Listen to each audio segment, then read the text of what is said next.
Hello and welcome to the Raw Makers podcast. A one-stop shop for courage, confidence, and mindset building. Also bringing you all the aspects of mental health awareness, business and entrepreneurship. We are your hosts, Adam Ellis. and Jason Borman of the Raw Makers Coaching. Now tonight, guys, we've got a very special guest with us tonight. So excited to have her on. She's a mindfulness and mindset coach. She's very experienced. You know, she's doing some learning in neuroscience. She's fully qualified and accredited coach. She's heavily into like mental health awareness and all things like that. So that's one of the reasons we wanted her on tonight. And yeah, without further ado, let's get her on. Hi, Catherine. Hello, are you all right? Yeah, we're good. How are we? I'm good. I'm excited to be on tonight. This has been long awaited, hasn't it? We've had this in the planning for months, and then things have happened and life happened, and I got a bit poorly myself with my mental health, and then I'm back to it now. So it's exciting, and it's Valentine's Day. Yeah, Woo-woo! happy Valentine's Day, everyone. Yay, shedding the love. So if you want to kind of elaborate on that like introduction and just tell us a little bit about like what you're all about, basically. Well, I'm Catherine Moses. I'm a mindfulness and mindset coach in Harrogate in the UK, in North Yorkshire. And I teach mindfulness-based cognitive behavioural therapy and coaching. I'm a mental health advocate for Mind Mental Health and do fundraising for Mind Mental Health. And I'm a massive neuroscience geek. So I love neuroscience, I love NLP, I love the mind, body and spiritual approach to life. I'm a meditation teacher, so I teach stress reduction and mindfulness-based cognitive behavioural therapy alongside mindfulness coaching. And I'm also a holistic therapist, so I do Indian head massage as well. And I'm also a hairdresser and a barber, so I do spare time. Wow, awesome.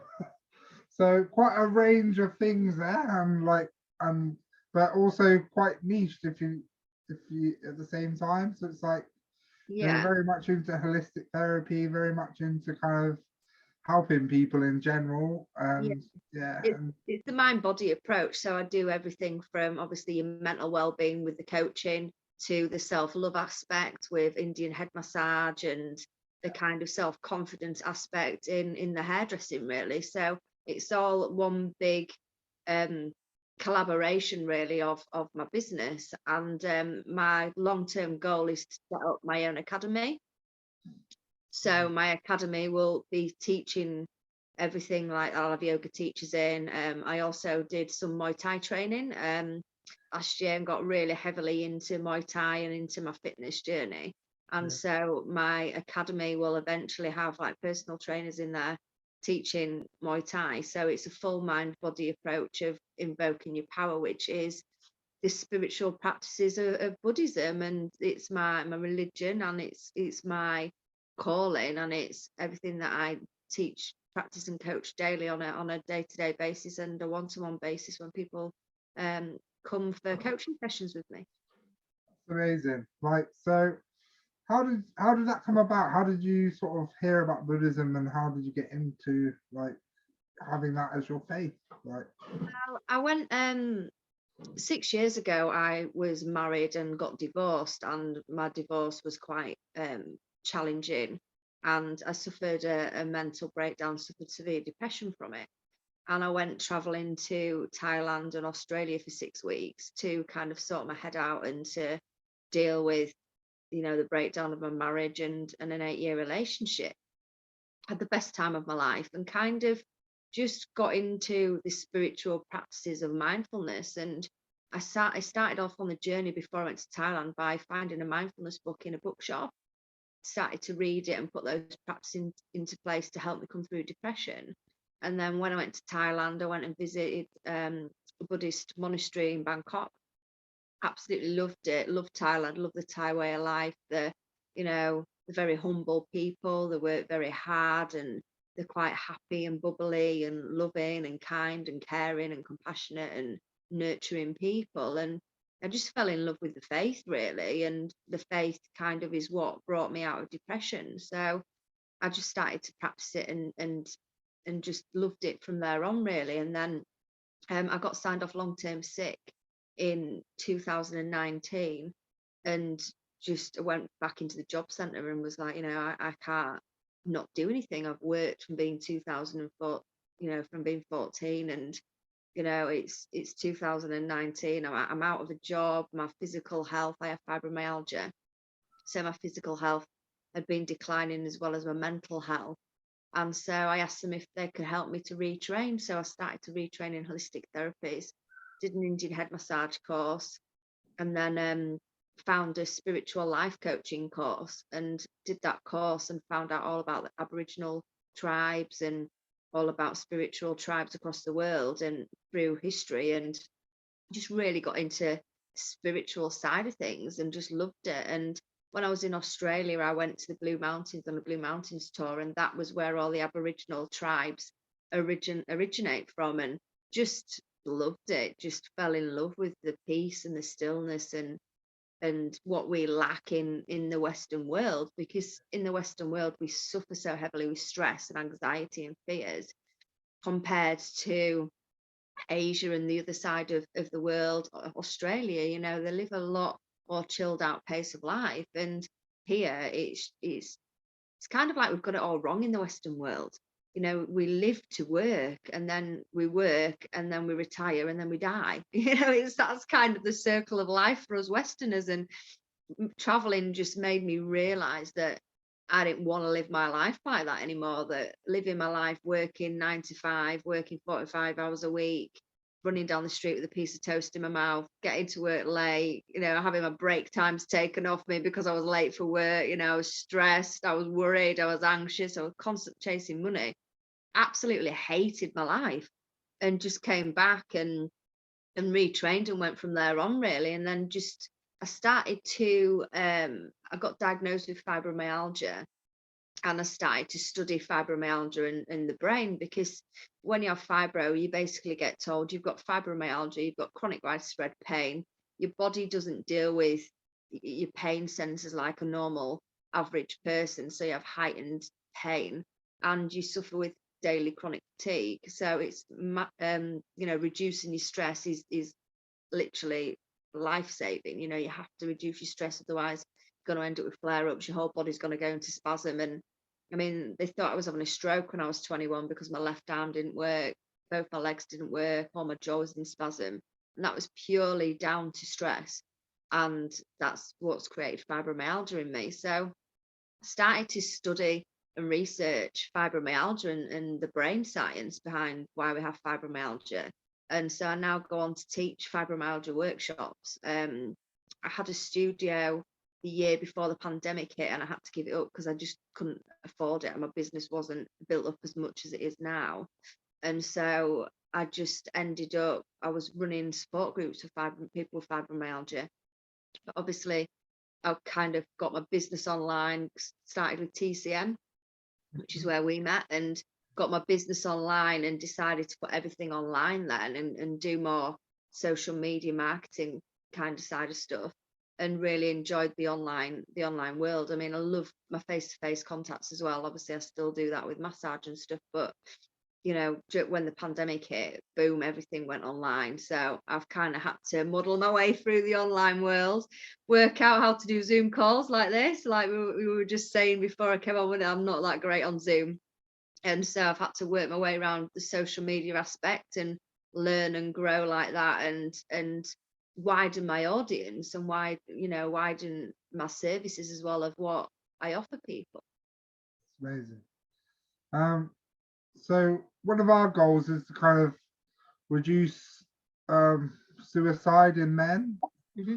So it's one of like the biggest sort of areas in or it's basically like the highest figures are kind of males, like 25 to 45 basically. And of suicide, and we kind of, one of our missions is to just like seriously reduce that number, like through coaching, through like support, through awareness, through like anything we can really. And yeah, so I know that you yourself, heavily are an advocate for, prevention of suicides and stuff like that. You've helped Yeah. lots of people from talks that we've had in the past. So tell us a little bit about that, like share some of your experiences, in handling that. Well, suicide prevention is my passion, my ultimate passion. And I did I did my mental health first aid certification in suicide prevention. So suicide prevention is a biggie for me. Every 2 minutes in the world, a man takes his life in the UK. And so that's a really high statistic. Like I say, between the age of 18 to 40 is a really, really broad age range. But, it's something that I'm massively, massively passionate about, because my friend at the age of 18 took his own life with suicide, and it hit me really hard, and it took me a long time to get over that. And so I've set up the Blue Chakra Scholarship Fund, which is in suicide prevention. So that's for men and women between the ages of 18 to 40. And I mean, during the pandemic, my business just absolutely went crazy, like off the wall crazy. And I was getting 20 to 30 messages a day, people struggling with the mental health.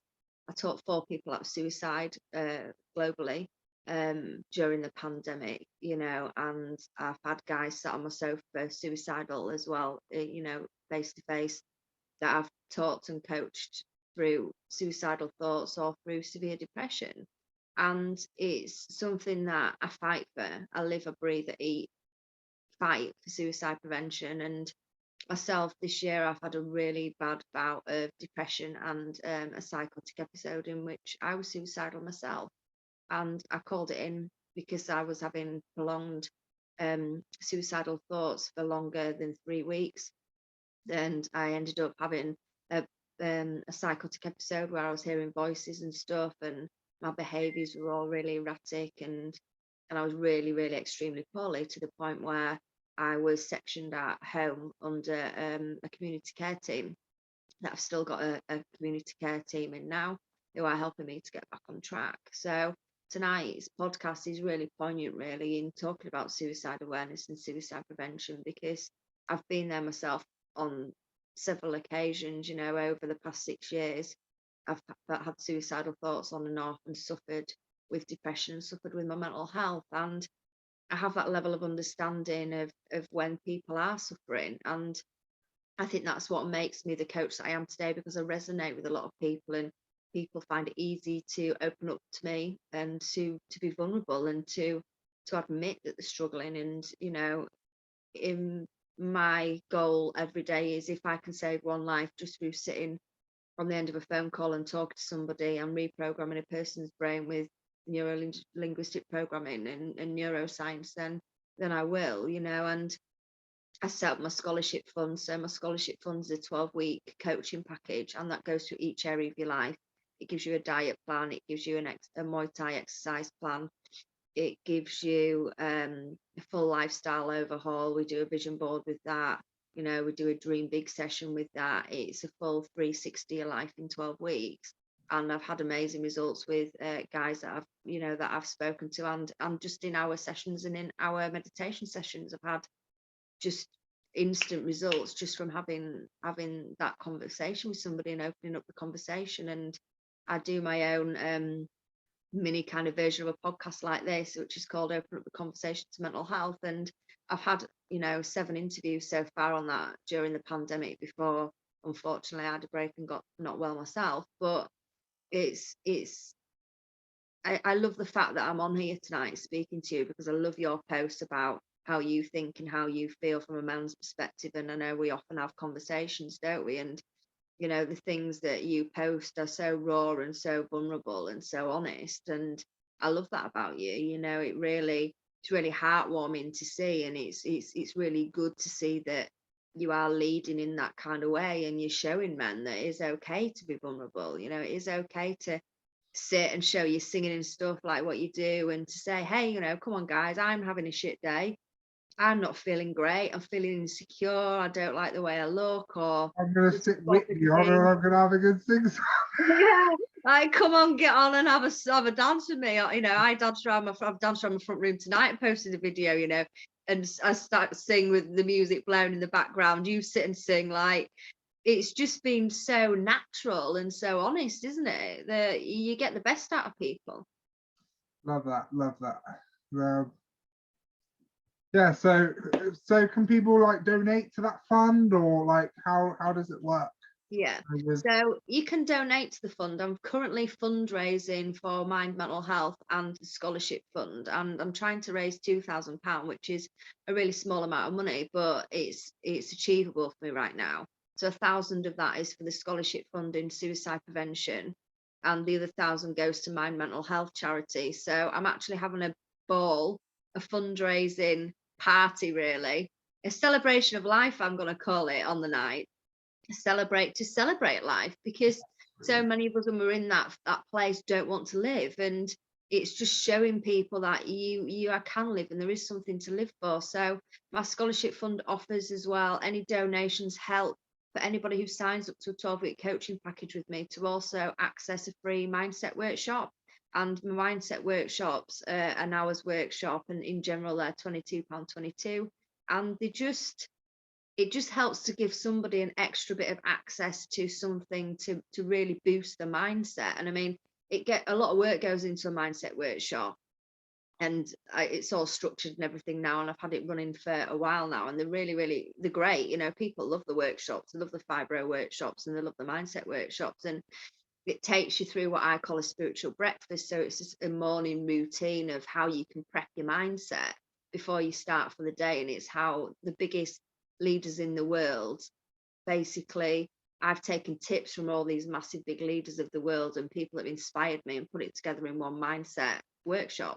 So it's really impactful, you know, and it's a structure that will enable you to change your life and change your mindset every day of the week. So it's really it's beneficial, and it's what I'm doing now. I'm basically coaching myself through my own 12-week coaching program to get me back on track with my mental health. incredible. So it's ace. But I've also got, I'll show you my positivity mugs. I sell these positivity mugs, my merchandise, my Blue Chakra merchandise, and they're £12.99 plus £3.50 postage and packaging. And every pound from each sale of this goes into the fund. So I've got merchandise as well that people can purchase. Amazing. Yeah, so I love what you're doing. I love like all the stuff that you've got there involved with that, and you know how much you built it up, and like credit to you and the courage you've had to show to kind of pull yourself out of a bad place. Obviously courage is a big thing that we talk about. It's a symbol of the lion, everything we're about, and really the start to any confidence journey. You have to kind of start with a little bit of action, and that takes courage. So yeah, and it's small steps that lead to big ends. And yeah, you're doing it. You're a kind of product of that, and we love to see that. Thank you. So yeah, I think Adam's got some questions, so give him the floor for a minute. I've got some questions. So going back to when you had the psychotic breakdown and all that, how did you get yourself out of that? Well, I've had a team of people in supporting me, a crisis team in supporting me, and now I'm in with the early intervention in psychosis team. These are through the NHS. I was put on pharmaceutical medication, some antipsychotic medication, and then I've just been slowly doing my own mindfulness-based cognitive behavioral therapy to pull me out of this episode. It's so far taken about 6 months. So it's a bonus. I keep getting told by my team that I'm one of these incredible people that I've managed to pull myself out of it rather quickly. Most people it takes a lot longer. But I purely think that is down to my training and my studying, and the research that I've done, that it doesn't ever leave you. It's just something that I've had what's called a blip, where sometimes you can be so overwhelmed with trauma or with other stresses, that you can just have a psychotic episode and you can just get so overwhelmed with everything. Mine's generally from hearing a lot of people's trauma during the pandemic. Like I say, my business just took off, and I was talking to thousands of people across the world and hearing a lot of people's trauma day in, day out, for quite a prolonged amount of time. I mean, at one point I was like a Samaritan's hotline. I was on the end of a phone, I was on the end of messages for sometimes 18 hours a day, which became too much. There was a lot of people, a lot of scared and suffering severe anxiety during the pandemic. Yeah. And that's a good point as well, like balancing that empathy. We have to do that for ourselves as coaches, don't we? Yeah. Because I can tell you're a very empathetic person, care a lot about other people. Yeah, but there's also a boundary of taking on too much work and too much pressure and too many people's things. And I think as a coach, I think my learning and my experience now as a coach is, when you work in a business with teams, and doctors have this and nurses have this, you have somebody that you can disclose things to, somebody that you have support with, like a supervision person. And I never had that, and during the pandemic I've been building up a directory full of other life coaches, holistic therapists, personal trainers, yoga teachers, you name it. I've been building it and connecting with them to try and build up Blue Chakras directory. And so I'm able now to put those things in place for me. So I have somebody that I can talk to if I've had a pressurized conversation with somebody, or if I've had quite a deep conversation with somebody, or it's been quite a testing or trying conversation. I think it's really important that as coaches we recognize that we do need supervision, and we do need somebody that we can at the end of the day offload things to. Because I remember one night somebody had contacted me, a friend had contacted her and said that he was suicidal. I'm just going to put a trigger warning on this now before I continue to disclose this, and this is a suicidal life experience that I had. And she messaged me saying that he was suicidal, this guy. And I said, could you get him to, do you think you'd get him to talk to me? So between both of us, we were messaging each other. I managed to get this guy to talk to me, and he just tried to hang himself off a tree with a rope around his neck. And I managed to talk him down for about an hour, and I managed between us to find out where he was and to get the emergency services out to him, and to deal with something like that, that's pretty powerful. And that, I saved that man's life that night, just from the power of an hour and a half's conversation and getting in the ambulance and the police service out to him, and I just basically finished off that call, came in floods of tears, got my coat on and my shoes on, walked up to the massive parkland near where I live, took my shoes off, completely grounded myself back in this freezing cold, damp, wet grass, and took a few breaths and thought, wow, I've just saved that man's life. That's pretty incredible work to do. And so I'm hugely proud and hugely humbled for the work that I do in suicide prevention, because people go along and they sometimes say to me, oh, you can't save everybody, you can't save the world. I'll give it a bloody good go. Do you know what I mean? Like, I know I can't save people, but the reality was I saved that man's life that night. So yeah, you can save a person's life by the work that you do. It's kind of like, hold my shoes, that's your limitation, not mine. Yeah, that's your self-limiting belief, not mine. Come back and see me for a coaching session. I'll reprogram that part of your brain for you. That's 30 quid, thanks. Love it. And yeah. So in terms of confidence, you can, you're quite a bubbly person, but are there days where you kind of struggle with your confidence? Like, yeah. Every day. Yeah. Every day. I'd be a liar if I said I didn't. Every day I have to stand in front of a full-length mirror and do the mirror challenge, which is what I teach and coach people on a daily basis for self-confidence and self-esteem.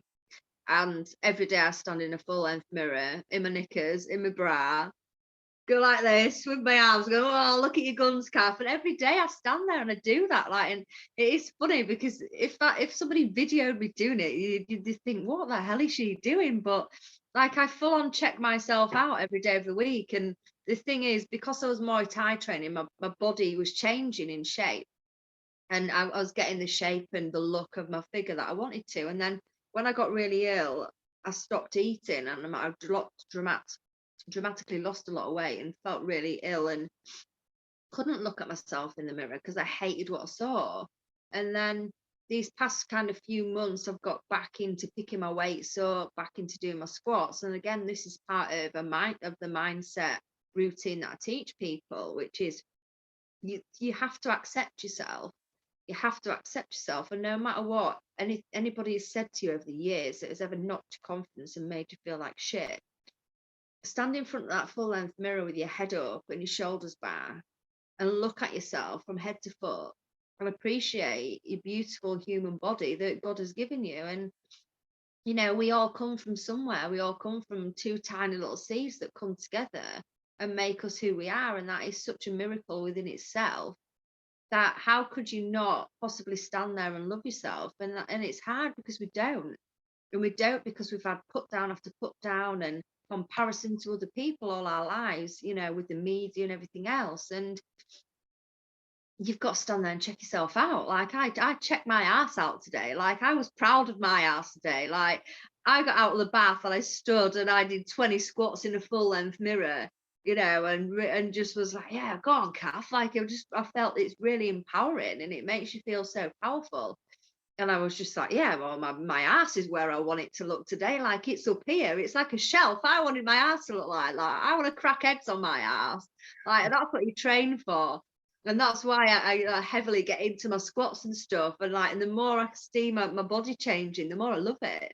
And the more that empowers me, and the more confidence that gives me. And so now if anybody ever stood in front of me and said to me, you know, like what I was bullied heavily when I was younger, you know, like, you're ugly, Catherine, you need a nose job, Catherine, you know, oh, your bum's too big, Catherine, you know, all these just shit things that people have said to me that really knock my confidence.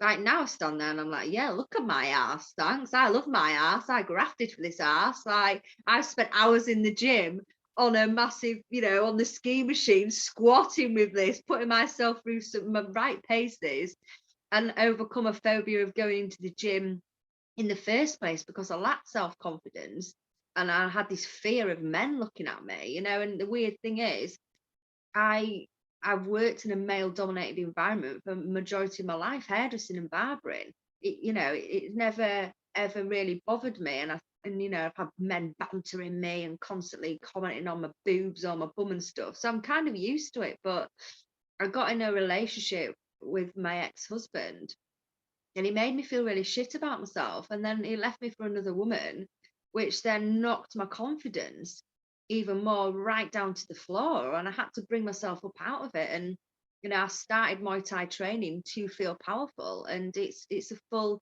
embodiment of Buddhism. Is you not only your mental state but your emotional state, your physical state, and your spirit, and you are a spiritual being in that vessel of a body that you've got. So yeah, hell yeah, I love it. Why don't you love it? Excellent. And there's like quite a few golden nuggets that I've just kind of picked up on from what you kind of been talking about in the last sort of 20 minutes. One of them is like talk to someone, you know, if you're having a shit day, like, because what saved that man as well was, you know, the courage he had to talk to someone. And, you know,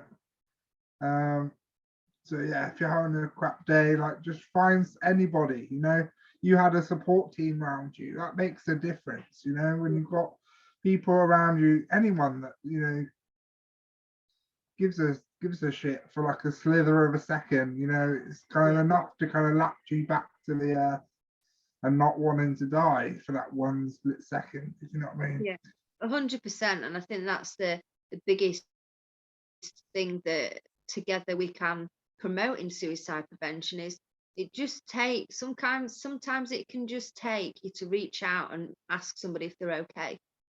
Just that one message of somebody talking to you for 5 minutes could just save a person's life. Like, that's powerful.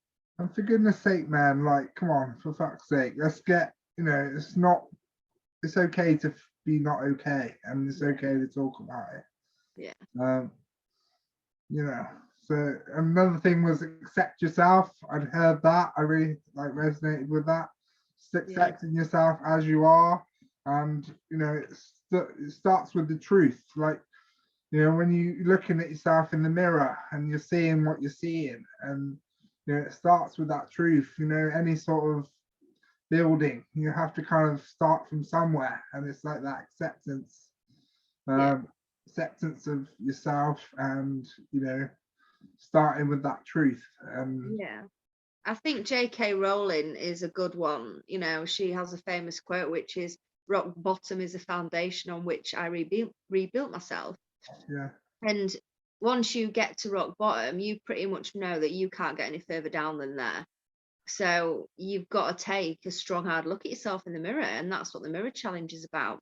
Standing in front of that mirror and taking a really good, bloody, strong, hard look at yourself and thinking, what don't I like and what can I do about it? What can I change about it? What can I change about something that I don't like? Yeah. And if you can't change it, then you've got to let it go. You've got to let it go. You can't continue to hate yourself for past mistakes or things that have ever been said to you in your life. You can't hate yourself for another person's nasty opinion or nasty view on you, because that's not who you are. That isn't who you are. And that's something that we teach, isn't it, in coaching? Like, we're taught the 4 basic layers of a human being. You have your first surface mask face that you put out into the world. Take that mask off. You've got your second layer of who you are. Take that down a notch. Like, your second layer is generally what people have said to you and your experiences you've been through. Take that down to your third layer, and your third layer is kind of like your childhood programming and your habits and behaviors. Take that down another notch, and you've got to where you started from as a human being. Like, you started from nothing. You've come into life and into your habits and behaviors in your environment as a childhood. Then you stick it up a notch. You've got your habits and your behaviors that you've learned in adolescence, and then you've got like where you are now. And all those things build up and make you who you are as a person, but you are just a product of that. You're a product of life experience, and you can change your direction and learn and grow in life experience whichever way you want. So you have that power to do that. You just have to believe that. Yeah, absolutely. And you're not your past, and and you have a say. Like, you can break that hereditary habitual generational patterns that you've been thrust into and stuff like that. 100%. And it's not permanent. You can stop the pattern. There's You a just good have to be quote. aware of it. Awareness is key. Yeah, you do. There's a good quote by the Buddha which says, "This too shall pass," and that means just what you've said. We're not our past, and we haven't met our future yet. All we have is the power of now. And there's a book by Eckhart Tolle, and he talks about the power of now and the power of being in the present moment and just really being present with yourself. And that's what we have to remember, because our brain focuses on memory and different memories and different situations and different traumas in our lives, and it likes to bring them up, which is what has happened with me. I suffer from post-traumatic stress disorder, and this is what's happened with me then in this psychotic episode. And every day I have to ground myself back and think, that's just my head and they're just my thoughts. That's old programming, or that's my childhood programming, or it's my adolescent programming, but that's not here right now. That situation isn't here right now. I'm here right now in the present moment, and at this point I've got the power to choose whatever it is that I want to choose to do with my day. So choose to do it. Go out and do it. That's it. There's no such thing as try, is there? You do or you don't. And that's the choice, like, at the time. Like, and yeah, that's so powerful. thank you for sharing that today. Yeah. You're welcome. Yeah. Have you got any more questions, Adam, for Catherine? So for our viewers and listeners, when this goes on YouTube and Spotify and that, what bit of advice or what nugget or where can they find you if they want to work with you? So if you want to work with me, I am Catherine Moses on Facebook, and I deal with everybody all on through my Facebook. I have a group page called Blue Chakra Mindfulness Mindset and Meditation Movement. I've got thousands of videos on there. There's thousands of pounds worth of content, neuroscience, mindfulness, meditation, psychology. There's dancing videos of me dancing around my kitchen in my pajamas with my cat. There's my daily life experiences, my daily ponderings. There's bits of Muay Thai training that I've done, and there's pictures of my progress. There's just life experience on Blue Chakra, you know, and that's what I do daily, is just share my daily wisdom and share my knowledge. And I'm continuously training at the minute. I'm doing a neuropsychology course. I've just passed my first 6 modules with a distinction, so I'm well pleased. I'm a proper neuroscience geek. I love it. So yeah, you can find me on there, or I'm on Instagram. My Instagram is the Loves List, it's called, and I'm Blue Chakra / the Loves List on there, so you can find me on Insta as well. Or you can contact me on my mobile if you want to book any services with me. So that's 075 322 73607. You can contact me on that, shoot me over a message, and I can get back to you and get you booked in for sessions. Awesome. I love it. And I want to know anyway, Jason, how's your coaching business going? Because we haven't caught up for a while. that's it. It's building. You know, we're doing these podcasts, and you know, we're putting ourselves out there, and yeah, we're getting like little bits of interest here and there. I just need that consistency now, I think, and that's what we're aiming for now. And I think you're really passionate about the suicide prevention side of things for men, you know, and I think that, like I say, it's something that I'm passionate about, and it's really close to my heart. And I think for you to be doing this is incredible, you know, and showing the men out there that it is okay. It is okay not to be okay. It is okay to be vulnerable. And so, guys, when you're listening, reach out to Jason and get in touch with him and have a chat with him, because, you know, he can help you. You know, we did our accreditation training together at the Coaching Masters, didn't we? And it's just life changing, isn't it? The accreditation we did was just life changing. It teaches you a lot about yourself, new learnings, and how to help other people. You know, how to ask good questions of yourself and others, and yeah. I think you did something amazing as well that I didn't do. You were under Lindsay Cap, weren't you? You went and saw Lindsay, and you did her emotional intelligence course, didn't you? Yeah, that's absolutely amazing. Right, love Lindsay Cat. She got a course starting on the 22nd. So if you're interested in learning emotional intelligence, you should definitely go and check that out as well. Right. Yeah, she's ace. That course teaches you like so much about yourself, balancing things like empathy. You know, so we don't give too much, like, you know, because giving people can kind of exhaust themselves, and you know, when you're giving away all that oxygen, you've got none left for you, and that cup can be really empty sometimes. And this is what happened to me. This is yeah, what happened to me. Like, I was help. So yeah, it's about balance at the end of the day, to protect ourselves as well, because we're still humans with, you know, triggers and all this kind of stuff, and triggers and trauma. So, and we want to help, like you were saying before, like, you know, we want to help everybody, and sometimes we have to kind of have that realistic head on as well, and realize that we can only do our best, and that's it, sort of thing. So realize that we can't save the world. Yes, we can. Yes, we can. we can save the world, but it's got to be in stages, you know. Yeah. We'll save everyone at once. We can save the world together. We do it in numbers, not on our own. Yeah, that's it. We need recruitment towards this movement. So anyone, you need to be watching out for you know, anyone wanting to like hurt themselves or kill themselves, and yeah, help them. Help them, offer a conversation, offer a hug, offer a cup of tea, I think is my advice. I think if you ever see anybody struggling, or you think somebody's struggling, or you think somebody isn't okay, then I think my words of wisdom would be ask them again, are they okay?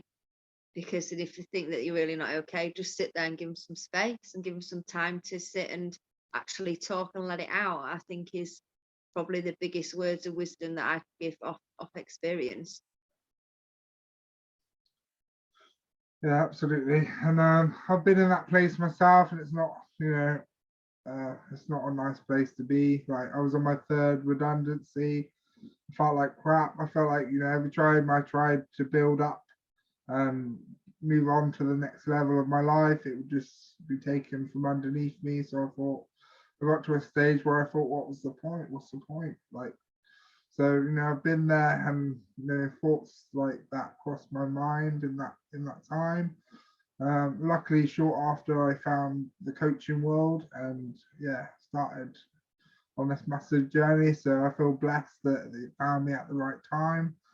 And you know, maybe this can be for you as well, because you know, if you've been to like the lowest of levels, you know, you're qualified to help majority of the people on the planet. And there's, you know, bigger gifts out there for you that you're not utilizing. Yeah, You know, I think they're good words. I think that's the good words of wisdom there, Jason, for that. and you know, if you've been through hurt and shit in your life, then you know, you're going to be in a better place to sit with people who've also been through hell and shit in their life. And you know, it's them type of people we need in the world. So look at everything as a gift. You know, we ask God for strength, or Buddha for strength, or whoever we kind of believe in, the universe for strength. And you know, they give us strength, they give us trials to overcome, so that we build our strength from within.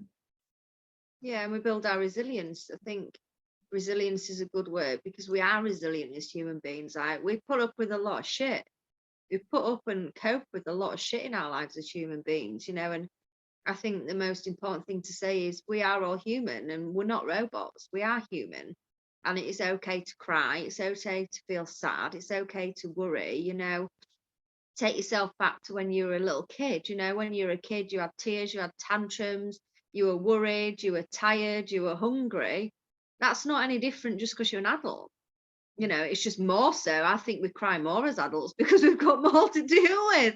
I think, you know, when I was on this breakdown, I remember the nurse coming out to see me, and I was in such a state. And I remember just putting my head down and banging it on my worktop, saying, I am so sick of crying now. And she was like, she said, oh, there's a song called Justin Timberlake called Cry Me a River. And I just picked my head up off the worktop and looked at her and I went, I've cried the fucking ocean. I'm sick of crying and I just can't stop crying. And she was like, I think we better go out for a walk. I was like, and do you know what? I went out for a walk and I came back and I felt so much better. Yeah. I was just fed up of myself. I was just fed up and I just could not stop this crying. And it, you know, and I do honestly believe I must have cried that half the ocean because I just, you know, I cried for 6 months solid. Every day I cried all day and every day, you know, and I just could not stop crying. But I think I'd heard so much suffering and was suffering myself in lots of ways, you know, during the pandemic being locked in. And, you know, again, going back to talking about suicide and suicide prevention. During the pandemic, we've all been locked in. None of us has known really what's been going on. We've had conflicting evidence, we've had conflicting information. We've been locked in our houses, being told we're only allowed to go out for an hour a day. We've been barraged with fear for 18 months, and it's massively affected people. So it's now the aftermath, which is where we as coaches all need to step up now, because it's the aftermath of that people aren't coping with and not dealing with. And this is where we step in and we come in and we give that help and that support and that encouragement, you know. And it is really powerful that there are people like myself and like you and like the other team of coaches that that we know across the world globally now, and it's really important that you do reach out, guys, and you do ask for help, and you do say, I'm struggling, or I'm not having a good time, or I've had these suicidal thoughts and I'm not feeling well, can I talk things out? Because there is always somebody that you can get on the end of a message to, or the end of a call to, whether that is Jason, myself, or Adam. Is Adam a coach as well? Yeah, so Adam's Yeah. just as qualified as me, and like, yeah, he's like shot up the ranks. We're all ranking high, are we now? Hey, I've been on the phone to brain surgeons and multi-million-pound business owners. I reckon I'm high up the rank now. I've ranked myself up, and I'm thinking, who the hell do I think I am? There's my limiting belief. I am who I am today. I'm going to stand in that full-length mirror and check out my guns. That's it. If we're not loving ourselves, how do we expect other people to love us? You can't.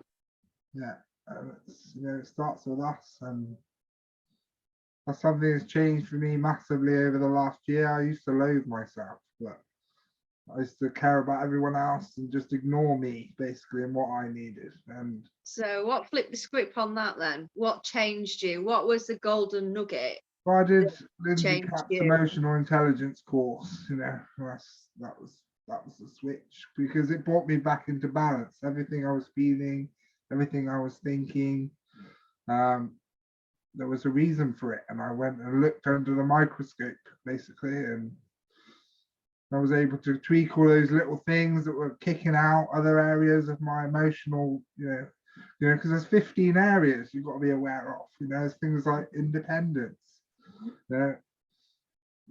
self-expression, like how are you coming across to other people? Are you building connection, or are you breaking connection? With how you be in that, and what are you believing about situations going on in your life, and can you be sure that things are absolutely true before you go in too far into the story of things? And yeah, it's all down to perception, isn't things. it? Yeah, so it's things like empathy, and self-regard working together. So my self-regard was 0, and my empathy was bloody 200. So I needed to the aim is to get everything to 100, basically, and balanced in all of your areas. And that's what worked for me. I took control back of my own dials, and got it balanced. And since then, I've allowed people to work with me a lot more, because I was very independent as well. So learning emotional intelligence, I didn't want anyone near my coaching business. And now I've accepted Adam into working with me, and now we do it together, and it's less pressure on me, and we can build something even better than what I'd imagined, because now there's 2 heads thinking of ideas and dreaming big, and it's amazing. Yeah, it does. I think that's a good point to make, and I think that's what's happened with me during this breakdown. I was trying to do everything myself, and it just sucked the life out of me, and it was too much. I was working too many hours and taking on too much, and I've learned that, and I've pulled the reins back in my business now of doing that. And this is why I'm building up a directory of people, so that I can pass clients on to other people, so that I'm solely doing what I solely want to do. And anybody that comes to me and I can't help them, instead of me going, yeah, I'll help you, and then gets to a point where I've helped them, but I've got no energy left, I can then go, do you know what? Well, that's more of their field. That's more of something that I think they're going to be able to help you with, and to deal with you better. So I'll pass people on then. So it's great to build up that network, isn't it, of other therapists and other coaches to help you with the workload. That's such an abundant mindset as well to be in, to give people that come in approaching you to other people, and sharing the load a little bit, because we can fall into the trap of scarcity sometimes, and clinging on to everyone that might reach out to us as coaches, and wanting to work with everyone, even if we can't serve them as well as someone else. And it's kind of shelving the ego. That's another thing that Lindsay Catt talks about, you know, on her course and things like that, and putting yourself to one side so that, you know, you can best serve that person to the best of your ability, even if that's sending them to another coach. And yeah, that's the best thing you can do. It's all about working together as a collective, isn't it? Working together as a collective of humans like we are. In a 9 to 5 normal job, you tend to work as part of a team, don't you? That's team bonding and team building. Whereas when, as a coach, I've said this quite often recently, nobody prepares you for being a coach.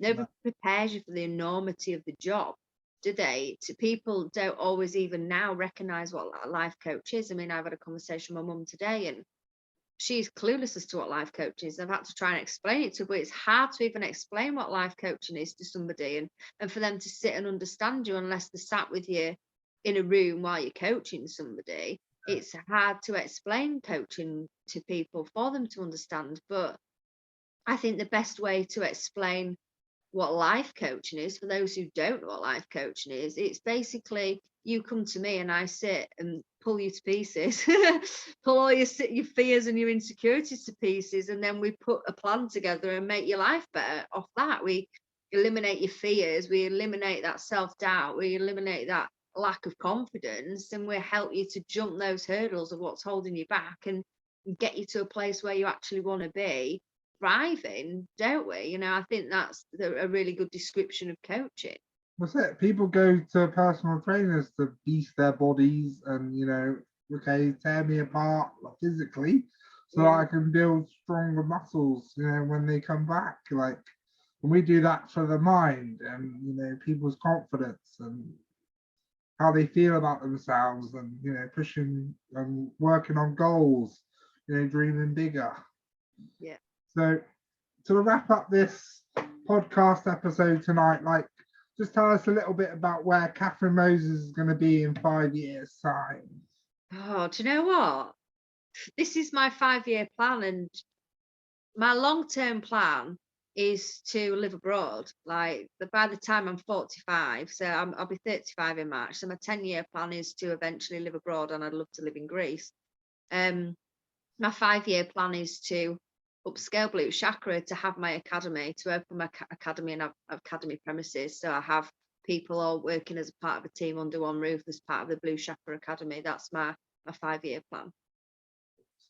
Love it.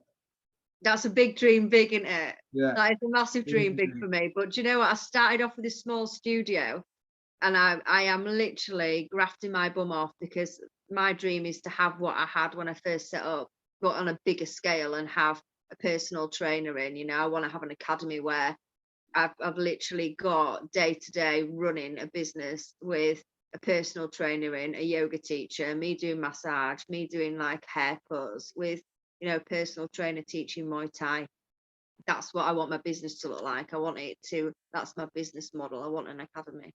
That's such a powerful vision as well. Like, you know, well done for that. And, you know, everything great that's about the world has had to have been imagined at some point. You know, it's been on the drawing board. So, you know, to have, you know, these visions is our superpower, and we need to follow them to the vein, basically. You know, follow them. Follow it to the letter. Always go off your intuition. Go off guided intuition. You can never go far wrong. Lovely. We loved having you on. Thank you so much for joining us tonight, Catherine. Thank you for having me. I've loved it. So we'll finish this how we always do. Let's draw on that courage. Build up that confidence. And let's get back our roars. Yay.